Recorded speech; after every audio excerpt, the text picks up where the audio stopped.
Hello guys, current affairs funda में आप सभी का स्वागत है। मैं हूं आपके साथ अभिषेक शर्मा और आज के इस वीडियो सेशन में हम 25 जनवरी तक के सभी इंपॉर्टेंट करंट अफेयर्स कवर करने वाले हैं। हमेशा की तरह आप इस वीडियो को अंत तक जरूर देखिएगा, आज भी आपको काफ़ी कुछ जानने के लिए मिलेगा। साथ ही गाइस आपको बता दें कि करंट अफेयर्स फंडा की ईयर बुक लॉन्च हो चुकी है। 1 जनवरी 2023 से 31 दिसंबर 2023 तक के सभी एमसीक्यूज विद डिटेल्ड एक्सप्लेनेशन आपको इस मैगजीन में मिल जाते हैं। लगभग 5500 से ज़्यादा एमसीक्यूज हमने इसमें कवर की हैं पूरे साल भर के। और टॉपिक्स कौन कौन से कवर हैं ये आप आगे हमारा जो मैगजीन का कवर पेज है इसमें भी देख सकते हैं। कोई भी प्रतियोगी परीक्षा हो, एसएससी, रेलवे, बैंक या फिर स्टेट पीसीएस, जहाँ पर भी करंट अफेयर्स पूछे जाएंगे तो उसके लिए वन स्टॉप सोल्यूशन ये मैगजीन रहने वाली है। तो डाउनलोड करने का लिंक आपको वीडियो के डिस्क्रिप्शन में या फिर फर्स्ट कमेंट में मिल जाएगा।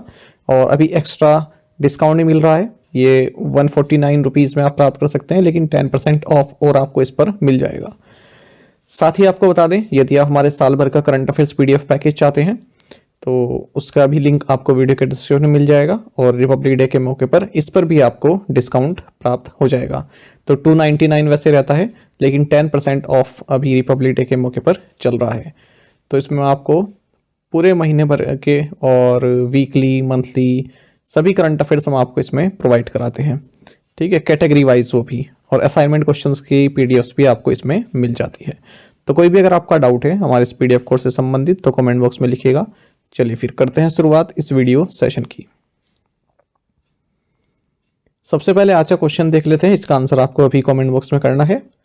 The Ram temple in Ayodhya has been designed based on which ancient style of architecture. Ayodhya में राम मंदिर को वास्तुकला की किस प्राचीन शैली के आधार पर डिजाइन किया गया है। ऑप्शंस देखते हैं, नागर, कलिंगा, अंतराला या फिर द्रविडियन। तो जल्दी से आप आंसर कर दीजिए, फिर हम आगे बढ़ते हैं। और इसी तरह क्वेश्चन यदि आप प्रैक्टिस करना चाहते हैं तो हमें टेलीग्राम पर जरूर ज्वाइन करें। करंट अफेयर्स फंडा नाम से हमारा टेलीग्राम चैनल है।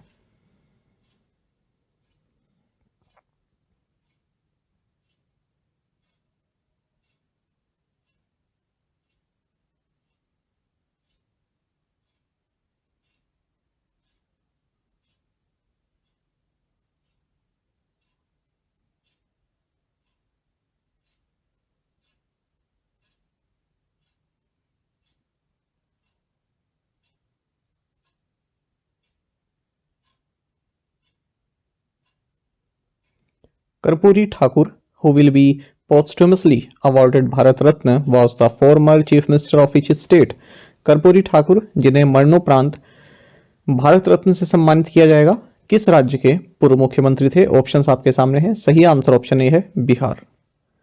आपको जाना चाहिए कर्पूरी ठाकुर, जिन्हें जननायक के नाम से भी जाना जाता है, ये बिहार के 11th चीफ मिनिस्टर रहे। दिसंबर 1970 से जून 1971 तक भारतीय क्रांति दल के नेता के रूप में, और वहीं जून 1977 से अप्रैल 1979 तक जनता पार्टी के लीडर के तौर पर।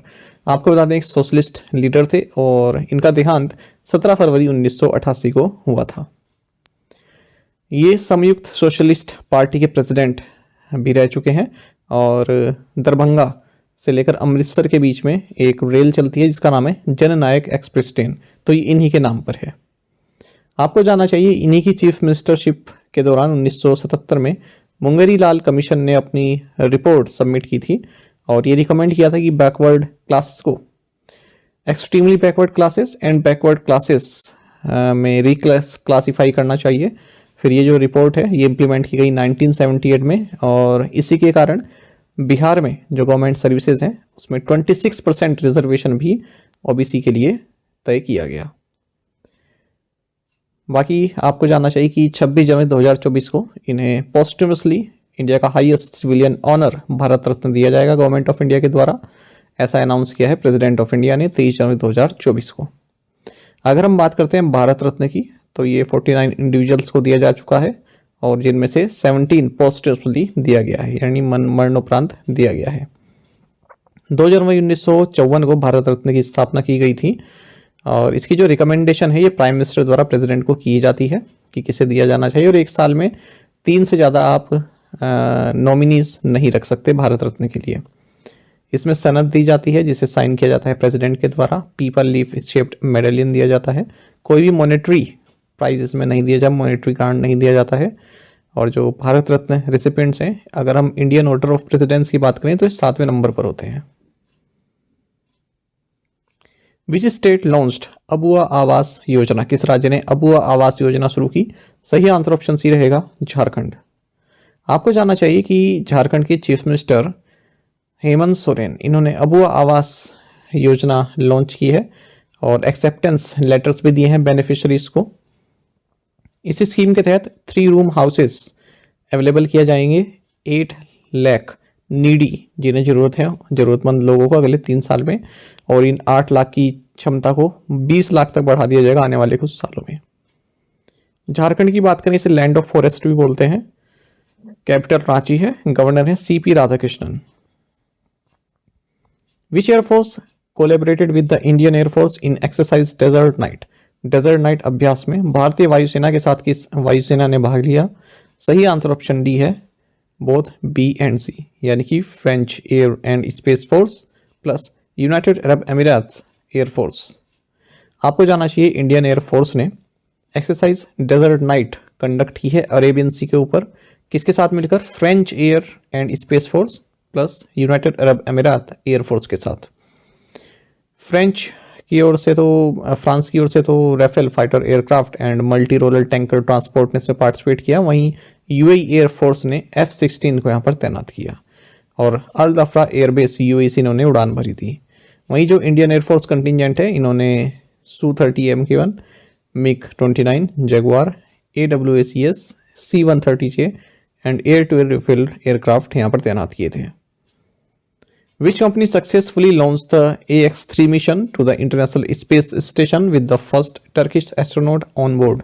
किस कंपनी ने पहले तुर्की अंतरिक्ष यात्री के साथ अंतर्राष्ट्रीय अंतरिक्ष स्टेशन के लिए AX-3 मिशन सफलतापूर्वक लॉन्च किया है? सही आंसर ऑप्शन सी रहेगा, स्पेस एक्स। आपको जानना चाहिए एलन मस्क के स्पेस एक्स ने हाल ही में ह्यूस्टन बेस्ड एक्सियोम स्पेस का जो प्राइवेट मिशन है AX-3 यानी कि एक्सियोम मिशन 3 एस्ट्रोनॉट मिशन, इसे इंटरनेशनल स्पेस स्टेशन में लॉन्च किया है और 4 एस्ट्रोनॉट्स के साथ ये रॉकेट जो है कैनेडी स्पेस सेंटर फ्लोरिडा से अपनी उड़ान भरा। अच्छा, इसमें आपको ये जानना चाहिए कि माइकल लोपेज एलेग्रिया, ये फॉर्मर नासा एस्ट्रोनॉट हैं, ये कमांडर हैं। इटालियन एयरफोर्स कर्नल वाल्टर विलादई भी इसमें रहे और मिशन स्पेशलिस्ट एल्पर गिजेरेव्स्की ये भी इसमें रहे। आपको बता दें, जो ये गिजेरेव्स्की हैं, ये फर्स्ट टर्किश एस्ट्रोनॉट हैं जो इंटरनेशनल स्पेस स्टेशन में गए हैं। Which Indian renewable energy company signed a pact with Japanese heavy industry company IHI for supplying green ammonia from India to Japan? किस भारतीय नवीकरणीय ऊर्जा कंपनी ने भारत से जापान को ग्रीन अमोनिया की आपूर्ति के लिए जापानी कंपनी IHI के साथ एक समझौते पर हस्ताक्षर किए? सही आंसर ऑप्शन है ACME। देखिए, जो ACME ग्रुप है ये इंडिया की रिन्यूएबल एनर्जी कंपनी है और IHI कॉरपोरेशन एक Japanese integrated heavy industry group है। इन्होंने एक MOU साइन किया है जिसके तहत उड़ीसा से ग्रीन अमोनिया को जापान में एक्सपोर्ट किया जाएगा। आपको बता दें, इस एग्रीमेंट के तहत जो ACME है और IHI है, इनका प्लान है कि हम उससे कम्पीट करना चाहते हैं जो ब्लू अमोनिया सप्लाई होती है। ठीक है, ये इन्वायरमेंट फ्रेंडली नहीं होती, कम इन्वायरमेंट फ्रेंडली होती है अगर हम ग्रीन अमोनिया से साथ इसको कंपेयर करें। साथ ही इंसेंटिव भी दी जाएंगे सेंट्रल गवर्नमेंट ऑफ इंडिया द्वारा, national green hydrogen mission and state government of Orissa के द्वारा। इसी तरह का एक करंट अफेयर हमने देखा था कि इनॉक्स एयर प्रोडक्ट्स ने MOU साइन किया महाराष्ट्र गवर्नमेंट के साथ, किस लिए? $3 बिलियन का ग्रीन अमोनिया प्लांट बिल्ड करने के लिए।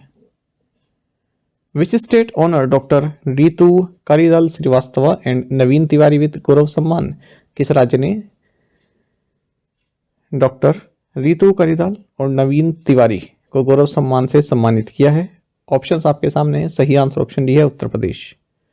आपको जानना चाहिए state government of Uttar Pradesh ने डॉक्टर रीतू कारीदाल श्रीवास्तव, जो कि सीनियर इसरो साइंटिस्ट हैं, मिशन डायरेक्टर भी रही चंद्रयान-3 की, और कानपुर बेस्ड एंटरप्रेन्योर नवीन तिवारी, इन दोनों को ही उत्तर प्रदेश गौरव सम्मान दिया है यूपी दिवस, उत्तर प्रदेश दिवस के मौके पर, जो कि 24 जनवरी को मनाया जाता है। और इसमें 11 लाख रुपीस दिए जाते हैं जो कि CM योगी आदित्यनाथ ने दिए हैं। Where was Synopsys chip design centre inaugurated by union minister Rajeev Chandrasekhar? केंद्रीय मंत्री राजीव चंद्रशेखर द्वारा सिनॉप्सिस चिप डिजाइन सेंटर का उद्घाटन कहाँ किया गया? सही आंसर ऑप्शन बी है, नोएडा। आपको जानना चाहिए राजीव चंद्रशेखर जो कि union minister of state for electronics and IT skill development and entrepreneurship and जल शक्ति हैं। इन्होंने सिनॉप्सिस के चिप डिजाइन सेंटर को इनोग्रेट किया है डीएलएफ टेक पार्क नोएडा में। सिनॉप्सिस आपको बता दें एक American electronic design automation company, इसका हेडक्वार्टर्स सनीवेल कैलिफोर्निया में है। और कुछ इस तरह करंट अफेयर्स देख लेते हैं। Union home minister and minister of corporation Amit Shah, इन्होंने 5th international and 44th all India criminology conference of national forensic science university से गांधीनगर गुजरात में इनोग्रेट किया है। साथ ही शाह ने central registrar of cooperative societies का office world trade centre new Delhi में इनोग्रेट किया। पीएम नरेंद्र मोदी ने हाल ही में कोरलधाम ट्रस्ट कैंसर हॉस्पिटल जो कि अमरेली गुजरात में है, इसकी जो आधारशिला रखी गई है उस समारोह को संबोधित किया।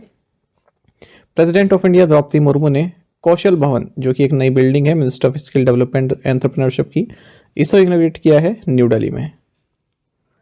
How much has the net direct tax collections increased from physical year 2013-14 to physical year 2022-23 according to CBDT data. CBDT आंकड़ों के अनुसार वित्त वर्ष 2013-14 से वित्त वर्ष 2022-23 तक शुद्ध प्रत्यक्ष कर संग्रह में कितने प्रतिशत की वृद्धि हुई है? सही आंसर ऑप्शन सी है, 160.52%।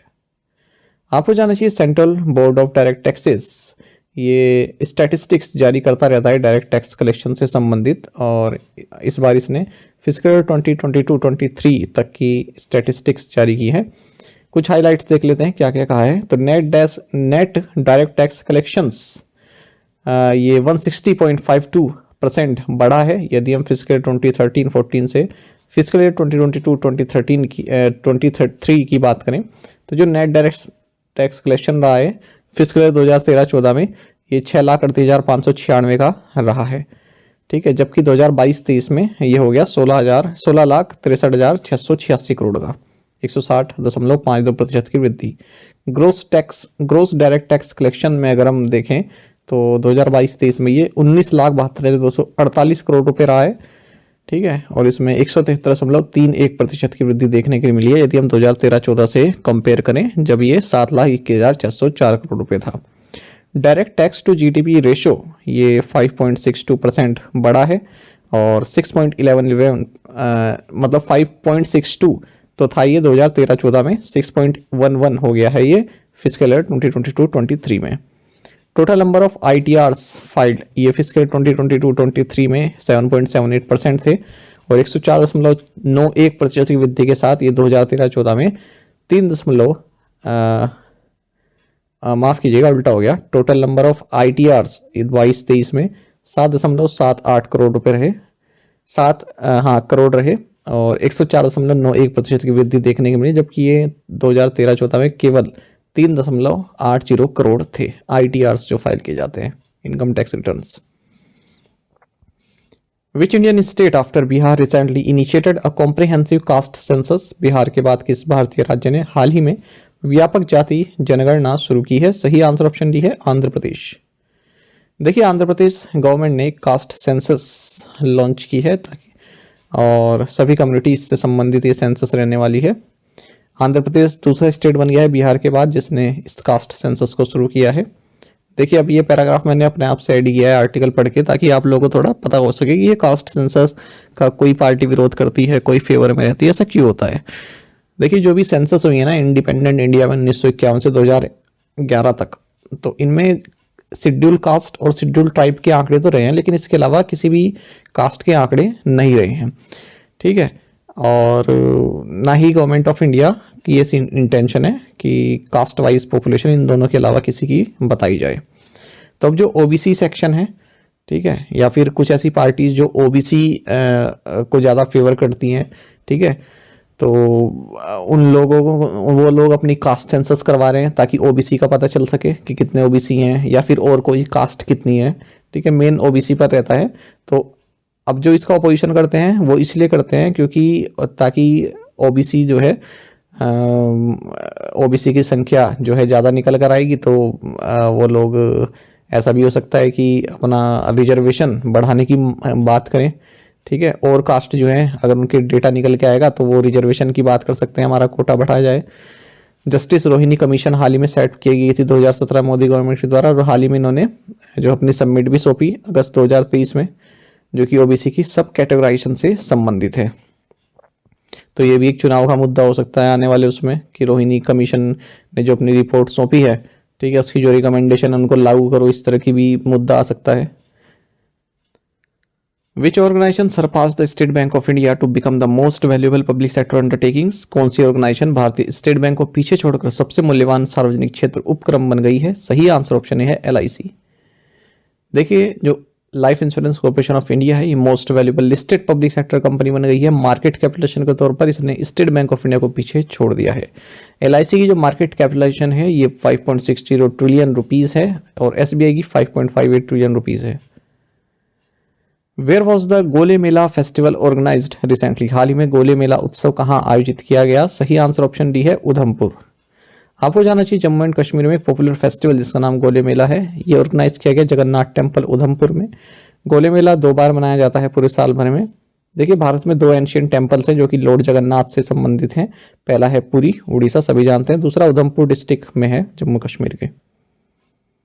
The Ministry of Agriculture and Farmers Welfare released the third advance estimate for the year 2022-23. What is the estimated total horticulture production for 2022-23?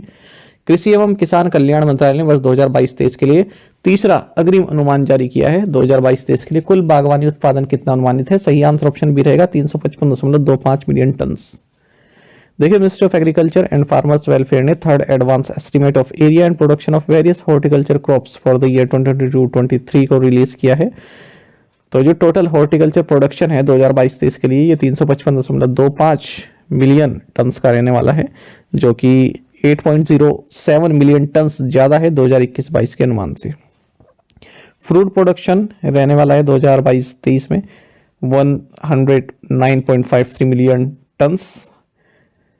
Vegetables production 213.88 million tonne रहने वाला है 2022-23 में। प्रोडक्शन ऑफ प्लांटेशन क्रॉप्स ये 16.84 million ton तक बढ़ जाएगा 2022-23 में, as compare to 15.76 million tonne in 2021-22। Potato production 60.22 million tonne रहने वाला है। टोमेटो प्रोडक्शन 20.37 मिलियन टन रहने वाला है 2022-23 में। Who will chair the 11-member committee set up to oversee the extension of the PLI scheme in the automobile sector? Automobile क्षेत्र में PLI योजना के विस्तार की समीक्षा के लिए गठित 11 सदस्यीय समिति की अध्यक्षता कौन करेगा? सही आंसर ऑप्शन ए है हनीफ कुरैशी। देखिए, सेंट्रल गवर्नमेंट ने कमेटी सेटअप की है to extend the production linked incentive scheme to more products in the automobile and auto component sector. जो प्रोडक्शन लिंक्ड इंसेंटिव स्कीम है, ठीक है, इसमें और ऑटोमोबाइल या ऑटो कंपोनेंट सेक्टर संबंधित प्रोडक्ट्स को जोड़ने से संबंधित, ठीक है। तो इस कमेटी की अध्यक्षता हनीफ कुरैशी करेंगे, जो कि एडिशनल सेक्रेटरी है मिनिस्ट्री ऑफ हैवी इंडस्ट्रीज में। तो 11 मेंबर कमेटी ये रहने वाली है। गवर्नमेंट ने, आप सभी को पता है कि PLI स्कीम लॉन्च की है 25,938 करोड़ रुपए की आउटले के साथ 5 साल के लिए, मतलब जो ऑटोमोबाइल सेक्टर के लिए है। इसमें फाइनेंशियल इंटेंसिव दिया जाएगा domestic manufacture of advance automotive technology products को जो है बनाने के लिए, जो भारत में बनाएगा इस तरह के प्रोडक्ट्स ऑटोमोबाइल से संबंधित। और the aim is to promote deep localisation with minimum domestic value addition of 50% and to attract investment and build large scale manufacturing capacities.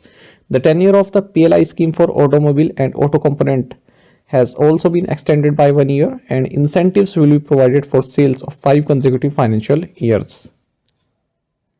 Who received the Colonel C.K. Naidu Lifetime Achievement Award during the BCCI Naman Awards? BCCI नमन पुरस्कार के दौरान colonel C.K. Naidu lifetime achievement पुरस्कार किसे प्राप्त हुआ? सही answer option D है both B and C। B क्या है? रवि शास्त्री। C है फारूक इंजीनियर। आपको जानना चाहिए board of control for cricket in India यानी कि BCCI नमन अवार्ड्स 2024 हाल ही में हैदराबाद में अनाउंस किए गए। 2019 से ये अवार्ड्स नहीं दिए गए थे, अब 2024 में दिए जा रहे हैं, तो पिछले 4 साल के भी दिए गए हैं। देख लेते हैं किस किस को दिया गया। Colonel C.K. Naidu lifetime achievement award दिया गया है फारूक इंजीनियर। रवि शास्त्री को पॉली उम्रीकर अवार्ड यानी कि बेस्ट इंटरनेशनल क्रिकेटर मैन दिया गया है मोहम्मद शमी को 19-20 के लिए, रविचंद्र अश्विन को 20-21 के लिए, जसप्रीत बुमराह को 21-22 के लिए, शुभमन गिल को 22-23 के लिए। बेस्ट इंटरनेशनल क्रिकेटर वुमेन दिया गया है दीप्ति शर्मा को 19-20 और 22-23 के लिए, स्मृति मंदाना को 20-21 और 21-22 के लिए। बेस्ट इंटरनेशनल डेब्यू मैन ये मयंक अग्रवाल, अक्षर पटेल, श्रेयस अय्यर, यशस्वी जायसवाल को मिला है। बेस्ट इंटरनेशनल डेब्यू वुमेन प्रिया पुनिया, सफाली वर्मा और शबिनेनी मेघना अमनजोत कौर को दिया गया है। वहीं दिलीप सरदेसाई अवार्ड यानी कि most runs in test cricket Yashasvi Jaiswal को दिया गया 22-23 के लिए। Dilip Sardesai award highest wickets in test cricket ये रविचंद्रन अश्विन को दिया गया 22-23 के लिए। Highest run getter in ODIs women ये पूनम राउत, मिथाली राज, हरमनप्रीत कौर, जेमा रोड्रिक्स ये रही हैं। Highest wicket taker in ODIs women Poonam Yadav, Jhulan Goswami, Rajeshwari Gayakwad और Devika Vaidya. Best umpire in domestic cricket आप देख सकते हैं ए पद्मनाभन और वृंदा राठी, जयरमन, मदन गोपाल, रोहन पंडित। इसी तरह से सभी अवार्ड्स हैं। अब देखो best performance in BCCI domestic tournament ये मुंबई को दिया गया 19-20 के लिए, मध्य प्रदेश को 21-22 और सौराष्ट्र को 22-23 के लिए। Lala Amarnath award best allrounder in Ranji trophy ये अवार्ड्स हैं। Lala Amarnath allrounder in domestic limited overs हैं। फिर Madhavrao Scindia award highest run getter in Ranji trophy ये इतने महत्वपूर्ण नहीं है, जो शुरुआत के पेज के मैंने बताया ना वो महत्वपूर्ण हुए। हालांकि देखने आपको एक बार ये सब हैं। M A Chidambaram trophy highest run getter in under 19 Cooch Behar trophy ये सब महत्वपूर्ण नहीं है।